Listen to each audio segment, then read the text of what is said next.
Welcome, everyone, to a special BPX After Dark auction edition. I'm Tex Hooper, coming to you live from the Radish Digital Studios in Syracuse, New York. As always, we are sponsored by Jake Hafner's Restaurant and Tavern in North Syracuse, New York. Be sure to stop by and tell them how much you appreciate their support of the show. I'm excited to introduce today Jeff French, i.e. Frenchie from BPX, the man who is leading and innovating where few others dare, collectible auction marketplace. And how he's doing it? Well, through actions like digital representation of physical items, immediate transfer of ownership, and of course, most importantly, transparency. BPX has just completed version 1 of their digital auction format, and we invited Frenchie here today to talk about that version 1, what it looked like, what he felt went well, what didn't, what he'd like to improve, and where we go from here with version 2, and when will version 2 begin. So welcome, Jeff. It's great to have you. Thanks so much for having me on, Tex. I appreciate it. Always excited to talk to any of the guys and gals from the Radish cabal. Yeah, well, we really appreciate your time. I think the community will love this. So how did version 1 end up? I think overall things went really well. We sit and we try to make decisions on how we build things, and we build around a certain ethos that we have as a company. And you mentioned, and you actually emphasized that transparency. Mm-hmm. That was one of the big benefits of the blockchain for a card type auction, and it was something that we were super excited about kind of coming in. And so that's why it's part of why we built it the way we did. For those who don't know, you would basically get your BPX reward miles, which are usable as an ERC20 crypto token. Version 1, you had to have those self-custodied. You had to have them in your own wallet. And then other than that, the auction mostly behaved like any other auction. One big difference is that everything was a spot bid, meaning you basically would sign a transaction on the blockchain and you would place your bid. The tokens would actually come out of your wallet, so they were held. If you were then the high bidder, they would then be available to go to the consigner of the card. And so you couldn't place like a high bid the way you would on eBay or another platform. So that was a bit different, but outside of that, it was pretty much once you had the currency, it was able to just basically participate in an auction. Overall, really well embraced by the community. We had really good participation. I don't have the exact number of total bidders, meaning people that hold some BPX, how many of them bid, but I do know that it's high. People that had enough to bid on cards, they were pretty active, and they were there, they were bidding, and you had all different types, man. You had people that were real aggressive after certain cards that they really wanted. You had some people who were playing a little bit more of the peer versus peer, trying to find a deal, and they were willing to almost take any card if they felt that the price they were getting was a below market price. Saw all types there, and overall fairly high marks. Pain points that people had right off the bat: gas fees.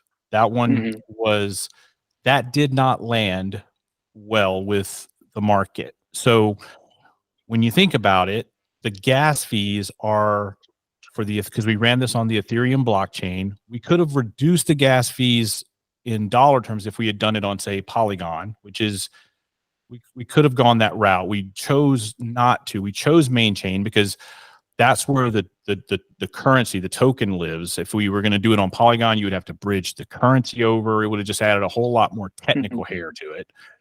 So we opted for the main Ethereum chain, which did lead to the higher gas fees. And even though the auction itself was pretty well gas optimized, it just so happens Murphy's Law, if you remember back the time we dropped it, I'll keep it family friendly, the crap coin era kicks in, right? And we kind of had that meta last for a while. And next thing you know, gas fees are through the roof, and it was costing people, I think we kind of peaked at one point. I think it got close to $20 to place a bid if you hit it at the wrong time. And that's just, nobody wants to do that. Nobody wants to put in $20 bids and lose an auction or even win an auction. Nobody wants to pay $20 to bid. So very quickly, it became clear that we had some work that we had to do. Like, so we had to work to get the auctions gasless. We had to make some changes. So we messaged that to the community. We did some things to offset the gas fees. We had some rebates in place, especially when it spiked up the highest. We did some things to mitigate around that. So that, but I'd say outside of gas, I think for the most part, everything else, from at least from my seat, I think went well. I think that most of the auctions were spirited. We had a lot of cards come through. We had a lot of cards that were sent in on consignment. I know that a few consigners feel that their cards went light.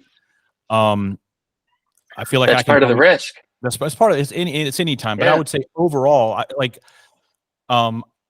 each auction, I had a spreadsheet on what we anticipated they would go for, kind of like our market. We had an idea, and we actually were consistently above in the aggregate. Like the auction prices were strong.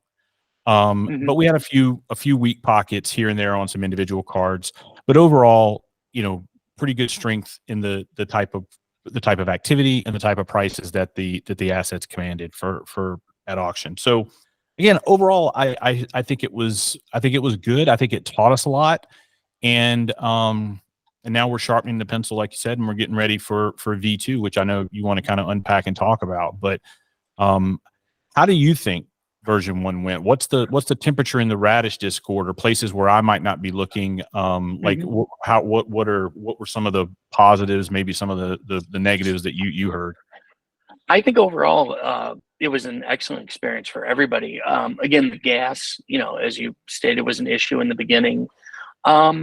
Gas seemed to level out, towards the last half of the auction weeks here and stuff. So that wasn't as much of a problem, I don't think, for everybody. And as far as, I also do a show where we talk about the auction items as the auction is in extended time.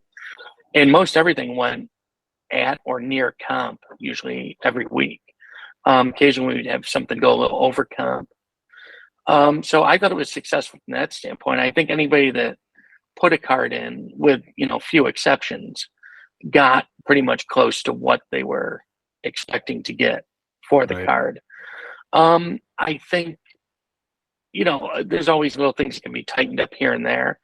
I think maybe the time in extended bidding could be shortened a little on the resets, but again, that might be something that you're addressing in version 2. I'm not sure, but overall, from the community standpoint, people loved it, and like you said, I think it was very successful.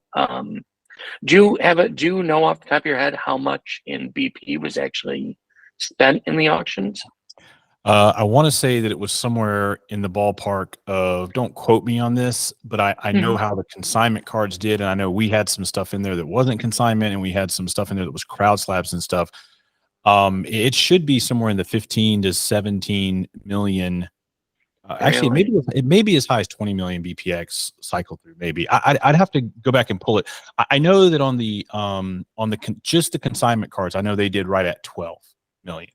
And then we had some pretty big, we had some big crowd top cards that cycled through. So those would have, and most of those were like top end headliner type. So they would have stacked it up pretty quickly.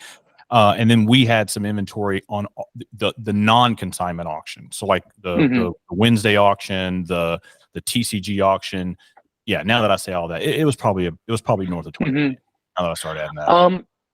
I think another thing the community, kind of talked about a lot was, and this may be again something that's being addressed in version 2, is that we had the Wednesday auctions, we had the live auctions, sometimes we had the general auctions, we had the Sunday auctions, we had Big Monday, and outside of the Sunday auctions, there didn't seem to be a lot of consistency in when the other ones would necessarily happen. Yeah, we experimented some for sure, and we were more willing to experiment. If you notice what we did with the consignment cards, it was very important to me that everyone kind of get treated fairly. Like if you send cards in to a big auction house, they're gonna slate their auctions to maximize overall auction value and try to get you more money for your card, but yet they're going to have kind of autonomy of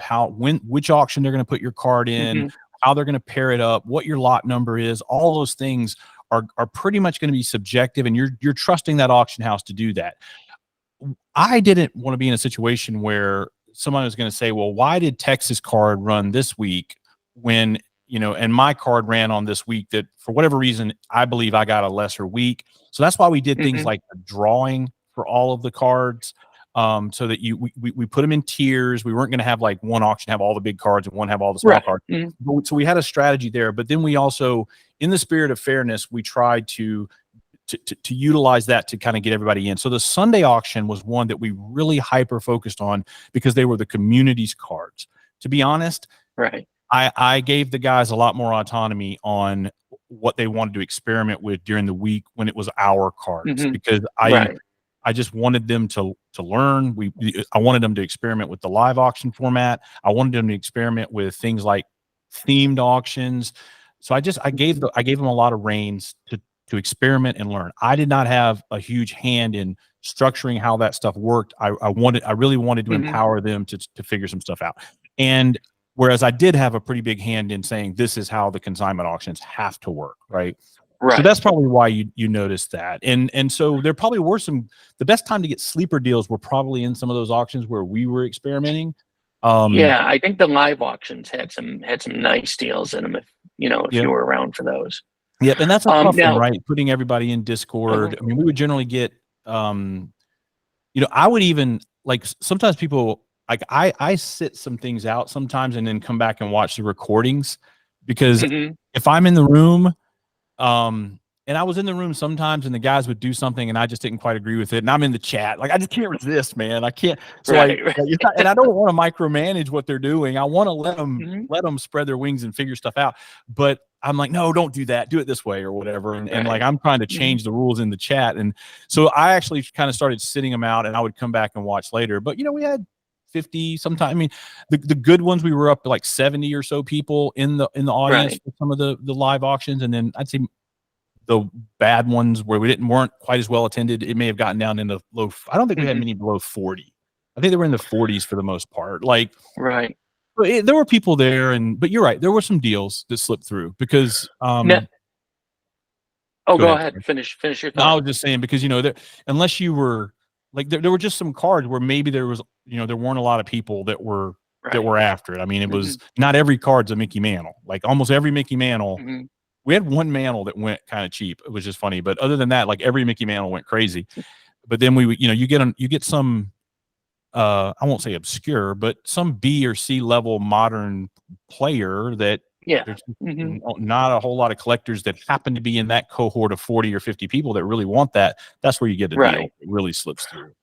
Or it's a modern card that has, there's 12,000 PSA 10s of them, so that, kind of drags the value down. Yeah, that goes both ways because those are the most liquid too. So you can, what they're worth. Yeah, you can. Right. So it cuts both ways. Yeah. Now, do you plan on continuing those auctions, those different auctions in version 2? So right now I will tell you that we don't have everything fully fleshed out on that side of things, but I'm not afraid to speak in the abstract and let you know what we're thinking. The themed auctions as a whole didn't do quite what we wanted them to do. However, would they if the active base of collectors that were engaged with it was 3,000 paying attention instead of 300 paying attention? And the answer to that is probably yes, but then so I want to make sure there's not a market fit hole there where we do have some market fit. We just didn't quite have the right people in yet. Our group is very much a sports themed group, right? We did have some deals on things like Pokemon, or if a Magic the Gathering card came through. A lot of times you were able to get deals there. So we're just constantly trying to learn. To answer your question directly, will those formats continue? I don't have the specific answer on that yet, but I think what you can expect. Oh goodness, that's my daughter. I should have turned that off. I think I have a feeling why she's calling me because I'm like she's really on the other side of that wall right there, and she's sick, and she's probably calling me, Dad, I'm so sick, and you're out there making all that noise. What are you doing? Do you need do you need to take a moment? And No, she's fine. My wife's at home too. So she's probably calling to complain that I'm being too loud, so I'll talk a little softer for her. But anyway, will we continue those formats? I think to answer that directly, I think you'll probably see some of them sporadically. But I think the main thing that I think we're going to move towards the single biggest thing is we do want to go to where there's a monthly bigger auction that we really try to focus a lot of energy and attention on. And right. How will the satellite auctions work then? Probably still a little bit more nebulous as we kind of just play with those. But I think what you can expect to see is that one bigger auction that'll happen per month. Okay, and now you kind of touched on this a little, and it was a question that was brought up with some of the community members last night. Actually, we were talking. Do you foresee a time when the community would you would try and transition the community away from Discord to kind of bring in more people?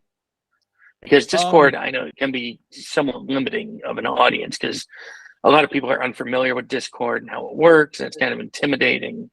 Sure. And I know you're trying to grow through credit cards and the version 2 auctions.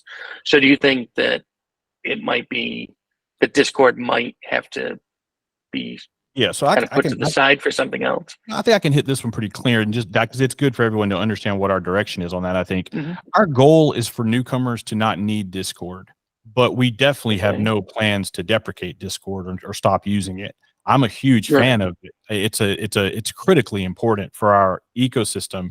And I think what'll happen is as we attract new collectors, you're going to have some, they'll never install the Discord app. They'll never come in there. And that's on us to make sure that they know everything that they need to know, meaning they understand what's going on in HTH. They understand what the other collections are that they can participate in. They understand how all the points work and when payouts are, and everything that's being announced in Discord that all of that is getting disseminated to the collector base, and we have no gaps in knowledge and what people understand. Like, I don't get in a Discord to participate in the Golden or the PWCC auction, right? I know they send me emails, they send me texts. I know when they are, I go and I bid on them. So I think all those things we can and we must do. But Discord, I think, will, at least I imagine, in always being home of our power users, right? Once someone is deep enough in and they decide they want to own a Card Geek, I can't imagine new collectors that learn what the Card Geeks are. They learn that there's a lounge that they can go in and talk to the other Card Geeks. They learn that they can level up their HTH heroes with a Card Geek. They learn that they get access to pre-sale. I just can't fathom a world where that person, once they buy a geek, won't come to Discord, right? And so I think those people, I think we will get more power users that will come in. But so again, to answer the question directly, no, I definitely don't see Discord going away. But you will very much see us working to make it where Discord is absolutely not a requirement, and that anyone can fully participate and enjoy everything we're doing and never install the Discord app. And now, how do you foresee that happening? Through like a weekly newsletter, or through all channels, like through the website, or the website needs to be, so one is making the website easier and more intuitive. Like when we launched the marketplace, I know we want to talk about auction, but most of the people listening to this are probably, they're familiar with this stuff, so we can talk about this as well. But so when we released version 1 of the BlockPax marketplace, there was like a little bit of confusion among our existing users of, okay, where exactly is the marketplace? Well, it's literally, BlockPax has changed. Think of it now, BlockPax is to what we used to know as OpenSea. Our drops that get promoted on BlockPax are just like the drops that OpenSea promotes. And then the collections all have their own marketplace view and that sort of thing on BlockPax, where you can go and buy, sell, trade, see the activity. For the ones where set building is relevant, we want to get the set builder in there as well, just like so you can click all the items in the collection that's for sale, click over and see the activity of everything that's sold, be able to sort that for comps by colors and all that sort of thing. Click the next tab over and see the set builder. Click the next tab over and see like your individual points, or if it's the color pop, see the fantasy scoring, all that stuff. We wanted to all live in that one place. And really, when you think about it, once that is the way that everything is, it just becomes so much more intuitive for users. They'll know what's going on. So if you're coming to the BlockPacks marketplace, you're building your collections, you're active, we've got that real estate there where right now it says, buy baseball packs. Of course, that'll flip to football. Great real estate there. Getting people on text lists, very important for us. And then also the way we do our email correspondence, very important to us. And then also having the BPX news, where there's this constant feed that you can always on your own, if you missed your email or you didn't open the text, go there and see what's up. That's a big part of the communication strategy. And also you've heard us talk about this, but we are working very hard to ready ourselves for 2024 to have a broader rollout to where Home Team Heroes is available in hobby shops around the country. And I am a big believer that once we execute on that strategy, that will also increase our communication tenfold, because the same way we have our small active community in Discord, I believe that can be duplicated at scale across hobby shops all around the country. There's about 2,000 hobby shops that sell sports cards in America today. If we penetrate over the next year or two 500 of those, and each of those hobby shops has an average of around 100 collectors centered around their shop, it's 50,000 people collecting in our universe that have a home base that they can go to for information, because we will mobilize those hobby shops as our local experts. So that's another way too. So just all of the things to make sure that we can keep people informed. We don't want people to feel lost. And I think that's a very important piece of the puzzle for sure. Now, I think there's a lot of excitement around the hobby shops that will be coming in, in the next, I believe it's over the next few months or maybe after the first of the year. We've got some that are starting right after football. Yeah. Yep. Oh, excellent. Right with football, we have a few, and we're doing a few test events and that sort of thing. So we're rolling that out right now. Now, how will that work with the auctions? Like, is there any tie over between the hobby shops and the auctions, and as far as what gets pulled? The biggest thing the the biggest thing might be, as far as how the hobby shops would also benefit from that as another layer, would be, we obviously need inventory for all of those. And as we scale, the bigger we get, the more inventory we need. And it would certainly make sense that the first place we go would be the hobby shop. I mean, we've bought from all the hobby shops that have organically found their way into our community. You know who a couple of those are. And I do, yes. To this point, they really we haven't been able to really give them a good, strong financial incentive to help move the product. They really just moved it because they believed in it they loved it, right? And it's an amazing proof point. But I mean, I want them to be rewarded for that action, because when a customer comes into their shop, that's how they make their living. That's how they put their food on the table. So we need to make sure that there's a very clear earning opportunity for that hobby shop, so that when they have the choice, this person's asking about a poster I've hung up of Matata, do I then sell them Home Team Heroes here, or do I say, yeah, here's all the raw Lacuna cards that make me money, right? Right. So we want to make it to where I've told them this when we've done our welcome calls with our hobby shops. I mean, I want it to be, when a customer walks into their store, they want nothing more than that customer to become a Home Team Heroes collector, because the financials for them over time, the lifetime value of the customer, what it does as far as the joy and excitement it brings the customer, which then in turn improves their business. I want that to be one of the first things they do. So yeah, we're definitely going off a tangent here on the auction side, but those hobby shops, I think, absolutely a great source of inventory for us for the auctions. Those are relationships that I think could just be critically important for us. And right now, I'll just make this quick point. We're at a bit of an inflection point as it relates to the hobby as a whole, and as it relates to the way things are done. I mean, you've got Fanatics has come in, they've taken over Tops. They're imposing a lot of new rules on hobby shops. I've talked to these owners. If Fanatics thinks that how do I say this? If they think that the approval rating of what they're doing is high among hobby shops, then they're getting in very different feedback than what I'm getting when I talk to them, because nobody wants to say anything publicly bad about Fanatics, because a hobby shop's not going to launch to their Instagram and really raise hell about Fanatics, because then you don't have product to sell. But I will just tell you that behind the scenes, these hobby shops are very concerned about some of the moves that are being made. And I think that they feel that their businesses are going to get squeezed, that, some of the monopolistic stuff that we're hearing is, especially on the sports side, they are fearful of that. Right. Having one company have all the major sports, and that, if you do something wrong, if a box that was sold to you for hobby ends up in a break, and like, even if you didn't do anything wrong, like, they're literally afraid. It's like, Right. what if they track a product back that got put in a break and I just sold it, like, and now the guy broke it and they're coming to me because I sold the box. They're freaking Right. out a little bit. So all that to say, it's a really interesting time in dealing with hobby shops. And the other thing that they have seen is they've seen some of these digital products just come along that completely cut them out. If you open a physical product that they've sold in their shop, how often is there something in there now that's trying to pull you to the digital product? If they sell a box Right. of Magic the Gathering cards and you open it and you get the promotion for Magic the Gathering Arena, and you go to Magic the Gathering Arena and you end up spending thousands of dollars in Magic the Gathering Arena, Right. how much did your local hobby shop make?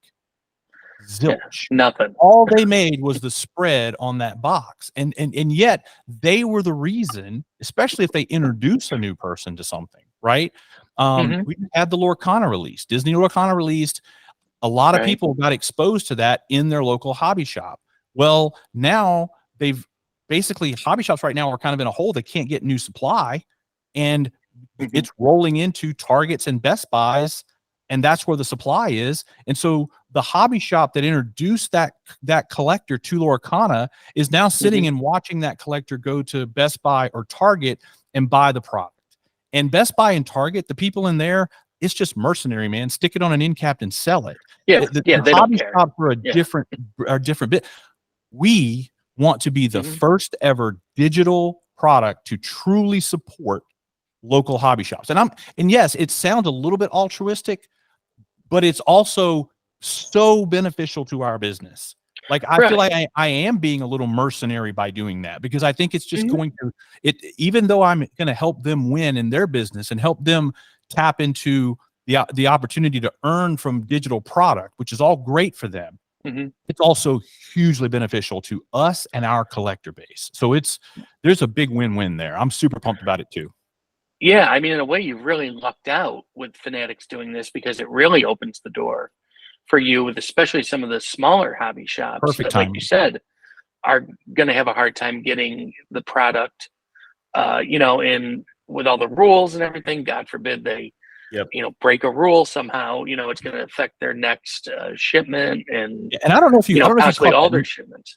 Yeah, I don't know if you caught that number I said a minute ago, but like, a lot of times, I do a little bit of angel investing, and a lot of times somebody will bring me a deck and they're basically trying to say, if we just get 1% of China, we'll be in great shape, right? It's the 1% of China. Right. That's like, hey, okay, sure, but you're not going to get 1% of China.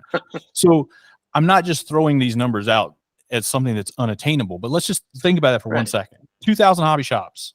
If we could just, over the next couple of years, penetrate 500 of them, and they average 100 customers for HTH a piece, that's 50,000 collectors in the Home Team Heroes universe. Imagine what that does and how different things look than they look today, where we have, 600-700 total collectors, 300 kind of hyper collectors. Right. Take that number to 50,000, and oh my gosh, I mean, it's a game changer. It's a whole new world. Yeah, it's a whole new world. And those people have a place they can call home, and someone they can ask for help. And and we're constantly keeping those hobby shops. We're turning their staff into experts and basically mobilizing them to go out and sell a digital product. And I just don't see anyone else in the digital sphere that even has that on their radar, man. They're all just thinking about pull them into their app, pull them into their website, sell. They're not thinking about it. Yeah, no, there's a lot to be said for brick and mortar still, especially in the hobby world. So I think it's brilliant what you've done with that, and I can't wait till it launches. I'll have to travel somewhere to a hobby shop. I don't really have one near me that I think hopefully we'll get some close to you in the time ahead. So I hope so. So anyway, let's get back to the version 2 of the auctions. If you just want to kind of walk us through, kind of the game plan for the rest of the month. And I know, I believe you said you were targeting the 15th. We were, Is and I'll hopefully just go ahead and tell around you the. this. No, we're going to be late. It's going to be late. Okay. Okay. Because we're just behind on a few other things as we rolled the marketplace Right. out, just trying to get some of the UI bugs out. I needed to get, we needed to get like transfers in, and I just ended up having to use some of the key resources that would do the auction. They've just been pulled in some other directions. So we're going to be late. I don't think we're going to be like, it's not going to be Christmas, but we're going to be late from the 15th. I'll try to give a better update when I'll be able to update that better once the store credit to the existing marketplace is the next really big thing that I told the guys, like, I got to have that in by football, like get that done by football. So they're kind of all hands on that. As soon as that's done, then I'll be able to say, okay, deep breath. Now you two get the auction in and get it gasless and all that sort of stuff and get that up. So we are a little bit behind, and I will update when I have a firmer update. I'll get it out. Yeah, I think everybody understands that, you guys are building the plane as you're flying it, so we all understand that. Yeah, that, there's going to be some bumps in the road. There's going to be some delays put on things, but I mean, it's been amazing what you guys have been able to do just in the last year, since last year's national. I mean, it's basically a completely new, thing. It's really amazing. So, I don't think anybody, is worried about, a couple week or a month delay. Yeah, and our community has a tremendous amount of patience. But I will say this, and Slappy made this point, and it's 100% valid. The existing community is used to Web3, and they're used to they've gotten an understanding now that, okay, this stuff is pretty complicated, and it isn't as easy as developing in Web2. The new people that we're going to start getting, like when we're launching a major media campaign on the 7th to promote football, direct response, get people coming in by. Like I've given my agency side, I've got several of my best media buyers are teed up, and they're going to be spending multiple six figures just for football in the first month. And so it's a significant investment. Will that be like through Instagram, Twitter, Facebook, Twitter, everywhere? You're going to see, you'll probably start seeing ads everywhere for it, which is a big deal. This is the first time we've had a product market fit like this, that we could really scale that type of ad campaign. We've done ad campaigns before for like other things, the RAS product and that sort of thing, but we never were able to crack the onboarding nut, the rebuying nut, to where I could really justify scaling that up. Now we have a product we can do that with. So all that to be said, as that comes down the pipe, we're definitely looking around with football to kind of be that next major release of ad dollars and growth opportunity. Now, the auction itself, the V2 auction. So coming back to that, one of the things that we want to do, and I made a tweet about this a while back, is that I also want to normalize auction of digital collectibles. I think it's an important piece of the puzzle for the market. And so when you think about it, in physical cards, what are the comps that we trust absolutely the most, and helps us find validity in pricing, right? It's the auction-based comps where nothing fishy on eBay. It's through a big auction house. Those are the ones that we validate the most. And it also allows things to not just sit illiquid forever. Like a lot of times, you'll see somebody, they'll come in and they'll list a digital asset, and you look at it and you're like, well, it's never going to sell at that price. And maybe they're just maybe they're just showing it off and they want to have it listed sometimes. I don't know. And this isn't just us. I'm talking about across all the digital space. But I really believe that if someone can rip a card out of a pack, they rip a nice card, they want liquidity for it. They don't know exactly what it's worth. How do we do that? We auction it off. That's how it works in physical cards all the time. And then sometimes what you'll have buyers that'll come in and they may de-risk that person, meaning in a physical card, you rip a card and you think it'll auction for 20 grand. Well, the person that pulled it's a little afraid of that. They're afraid they're going to list it and it's only going to get 2 grand. So you'll find market makers that'll come in and they may give them 5 or 8, de-risk the person that pulled it, and then they'll turn around and auction the thing off. And we don't have any of that in digital. It's just non-existent. Like people don't auction their Bored Apes unless they get liquidated in a loan or something and gets taken from them, and then it gets auctioned. We don't have people auctioning. So I want to make the auction something that you all in the community can use, and use it for your digital collectibles. If you have a vault token and you want to auction your vault token, you can do that. And so we want to build one platform that allows for all of that.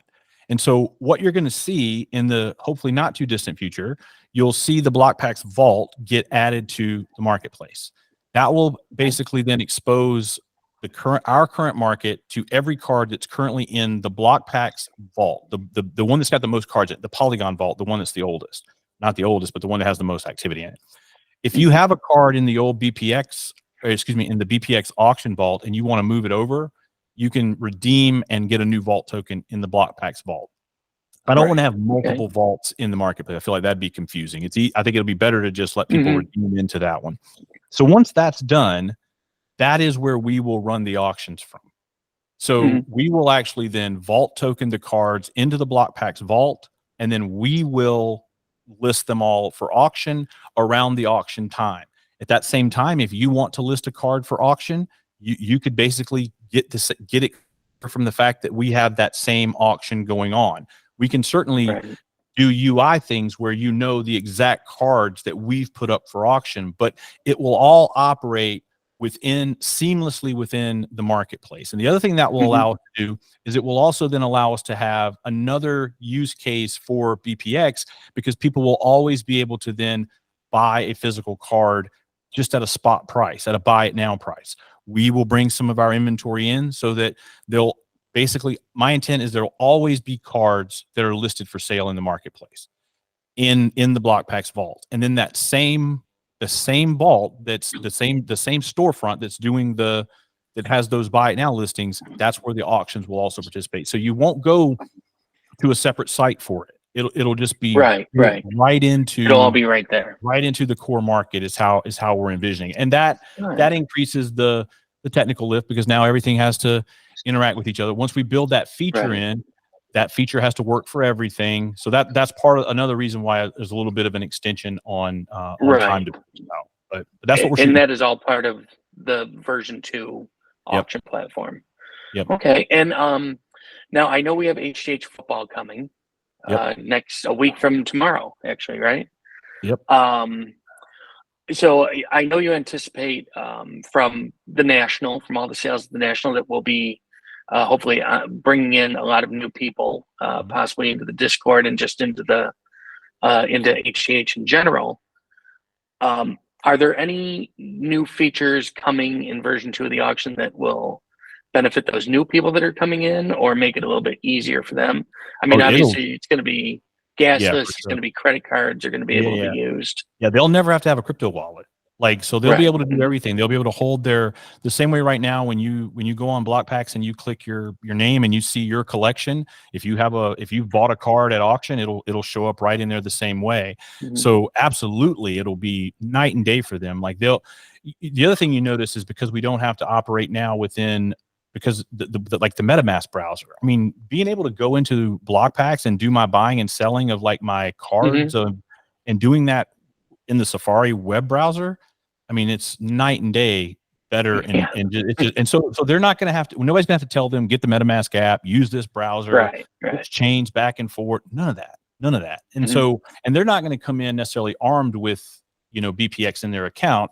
So their main method is going to be spot buying with the credit card, or loading credit with their credit card, so that they can then have the same click and make everything real easy for them. Now, it was brought up too in the community that someone noticed that as it works right now, if you use a credit card for a transaction, there's a significant fee to use that credit card.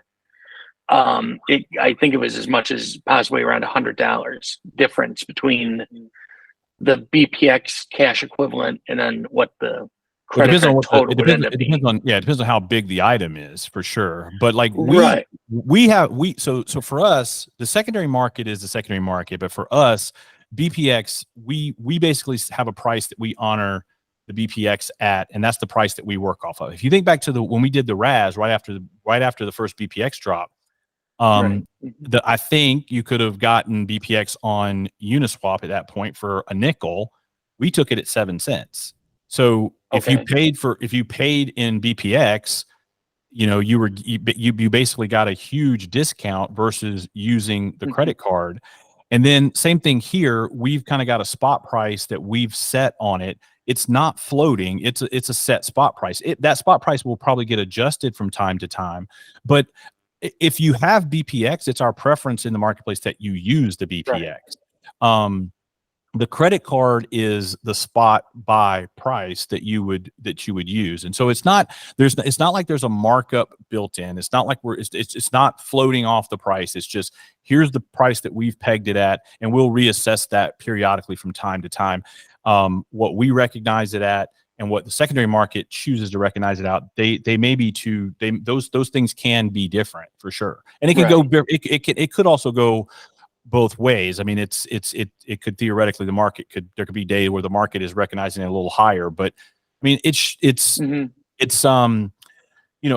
the other thing too is, like, when somebody comes in and they load a credit balance, one of the things you can expect is this, and this will make it a lot more, I guess, friendly for credit card users.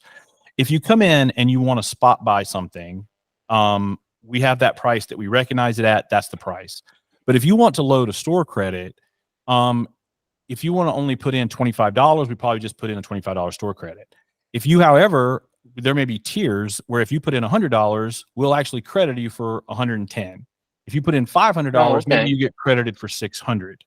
That serves a couple of purposes. It serves a marketing purpose for us because it helps to drive people to a high, and then what that does is now they've invested more into the secondary market, their account, that they can now spend, right? So they put more in, they can spend more. And so there's dials we can turn in that. If we were trying to just match a spot price all the time to Uniswap, I have no flexibility in those type of promotions, right?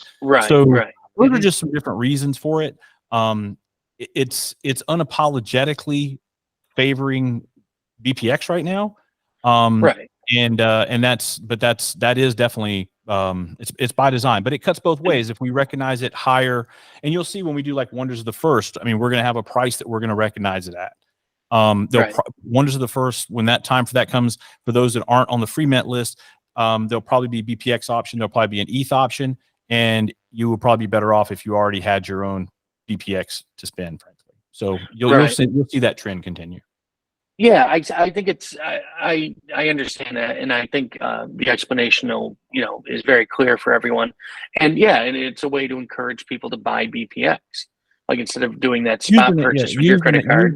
Use the native currency. It's better for all of us. Like when we introduce credit card payments, while we want to do it and provide those rails, a crypto credit card processor it's right at 10%, like just the fee. Right.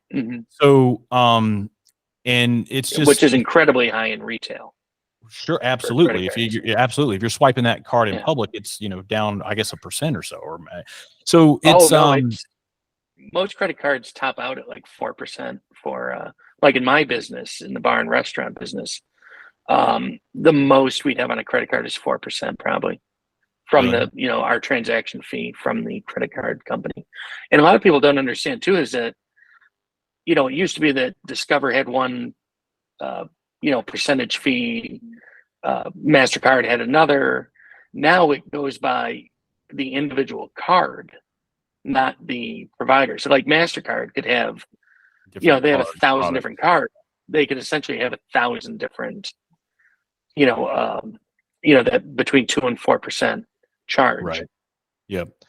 Yeah, so it's again, so what we're hoping that new users are going to come in, and we're going to try to create reasons for them to load store credit so that they have enough to operate with in the secondary market. And and they will, the more they lean in, the more they put in, the closer they'll be to probably what you're getting using native BPX. Right. So that's what you can kind of expect. The person that just wants to do it in small increments, they're going to have there'll be an implied, I hate to use the word penalty, but there's going to be a difference in that spread. That spread will get much closer if you put in $500 or $1,000 preloaded than you would if you only loaded $25. All right, excellent. And let's just finish up kind of the version 2 auction stuff for now with is there anything else you can think of off the top of your head that maybe we don't know about yet, or something that's being worked on that'll be nice for us? The version 2 of the auctions, I do anticipate you will have max bidding, so you'll be able to max Oh, bid and okay. walk away. So that'll be a nice feature, I think, for people. Hmm. And I think that'll also probably that's been a very highly requested feature. And then I have to explain, well, we really can't do that on the blockchain, because if you put in a transaction and you set what your max bid is, everybody knows what your max bid is on the blockchain. Right. Um, Right. and the other thing is like we have talked about this, we've had other discussions, but there's just no way around it. We are sacrificing some of that transparency for functionality. I've Right. actually got lawyers right now trying to help me understand there's actually laws and rules around privacy that are concerning on the buy side. Seller side, you can basically say who sold something, what they sold it for, but on the buy side, we're trying to understand to what level of opt-in do we need before I tell someone and let the market know Tex Hooper bought this particular card. When you go on eBay and do that, nobody knows that you Right. bought that card. Nobody knows that you buy a card on Golden or PWCC. And there's actually privacy laws that I'm concerned about around that we're having to try to work through. So like if you look in our marketplace right now, I approved them to show sellers, but they're not yet approved to show buyers. And so I just want people to Right. understand we tried to go one particular route with the blockchain, and some of the things that the blockchain provided, the other side of that, people rejected it. Right. Gas, slowness, inability to max bid, complexity, Hmm. having to have a wallet in the first place. And so we're trading those things out for simplicity, but folks have to understand what that means. That does come with, we're going to be a little bit closer to eBay Yep. now than we are to the other side. Now, what we will do is we are designing solutions that to avoid no pays, because the money is the Right. BPX Right. is already in custody. If someone bids, they're gonna it's paid. You're not going to be able to bid unless you can pay the bill.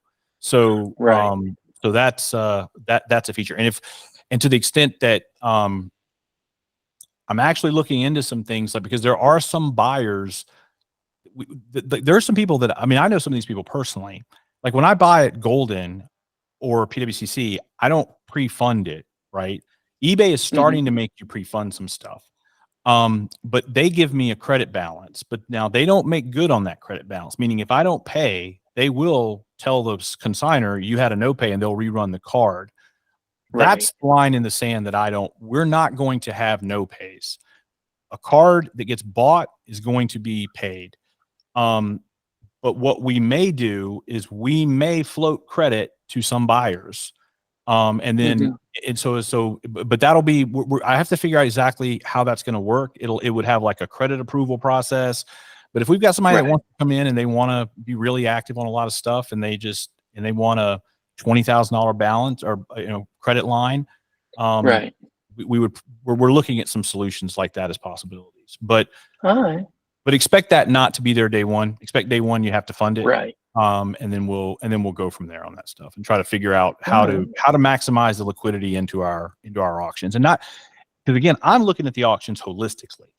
I'm not just looking at the reward auction. I want to maximize liquidity. If someone that I believe will pay their bill wants to buy your ferocious 10x color pop for $10,000, and they don't want to preload that until they know they've won the auction, because that's the reason, right? Right. Right. It's not that I'm not going to pay. It's just that I don't want to pay until I know I've won as Right. a high end buyer. I want that high end buyer to be able to provide you liquidity for that ferocious, and I don't Right. want him or her to not bid because they're like, well, I'm not going to pre-fund it to bid. I'm just not going to do it. I'd rather let them Hmm. bid and then build them and then get the money. But if we do that, I'm going to be on the hook. We, the company, we're going to fund you Right. when it sells, and then it's up to us. If they don't pay me, well, I own your Barocious card now, and I got to resell it. Yeah. So that's kind of how we're looking to do it, and I think that's going to be a big difference for people. That because I do think Yeah. there's, especially at the top end of liquidity, it doesn't matter as much on the $20 thing. Hmm. It matters on the $10,000 thing. That's where Right. buyers aren't going to want to necessarily always pre-fund. They're going to want to bid and know that they've won, and then they pay their bill. That's just Right. how a lot of these Web 2 people, the higher end, that's how they're going to want to work. Yeah. Oh, that's excellent. That's definitely something to look forward to. We have a few minutes to go here before we got to wrap up because we do have an hour limit on here. All right. But with HCH football coming next week, is there anything you'd like to tell us about that? Is there a time we can expect the set list or the I don't checklist want to drop? Yeah, I don't want to jump the team's plans on that stuff. I've tried to remain mostly mute. But well, I will say this: we are on schedule for that. I told you we weren't on schedule for the auction. We are on schedule for the RIP. We don't anticipate a delay. Knock on wood. And the team has a rollout strategy and plan for how that stuff's going to go. So I don't want to jump in front of them on that. But I'll tell you, Justin Jefferson's in. Everybody's number one pick in their fantasy draft. He's on the set list. So wonderful. Do we get his name? His inspired hero's name is Jay Jets, and he's pretty cool. We tapped into his speed, and he's got some really interesting boots that so there you go. Give you a little alpha. I don't want to push too much, but is there a date we can expect the checklist to come out? I don't. There is one, but I don't know what that date was. I can't remember what it was on our calendar, so I don't want to misquote it. But I can probably find that out, and we can drop that in Discord for you. But no worries. We want to have a lot of excitement right around. We don't want to have the buzz die, right? So we're right. And we've kind of been guilty of that sometimes. We haven't been great at managing hype. It's just not what we're wired for. So we're trying to make this one a little more thrilling and exciting. So. All right. Well, before we say goodbye and give Frenchie the last word here, I just want to thank everybody for watching. This has been a BPX After Dark production with Radish Digital Studios, the media partner of Black Packs. Frenchie, do you have any final words for us?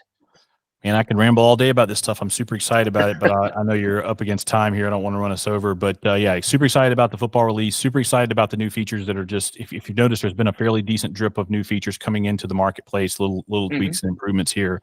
Really excited with how that's been received so far. I think we're on to something pretty special, and I hope people are really starting to see some of this stuff start to crystallize as we're starting to see some of this stuff come together. The peanut butter and jelly is really starting to come together. Perfect. Well, this has been great. I think people are going to love it. Thank you so much for the time. And we'll talk to you soon. All right. Thanks, Tex. You've been listening to BPX After Dark Auction Edition, which is broadcast live each Sunday night in Twitter Spaces at Radish Digital. That's digital with a J. Hosted by the members of the Radish Cabal, JRP, Tex Hooper, Rhodey, and Jorzane. We want to thank you, the listener. A special thanks to those in the audience who raised their hand and came on stage helping to make BPX the best community in real life or in Web3. BPX is a community built by collectors for collectors. That's it for this show. Thanks for tuning in, and we'll see you next week on the Auction Block.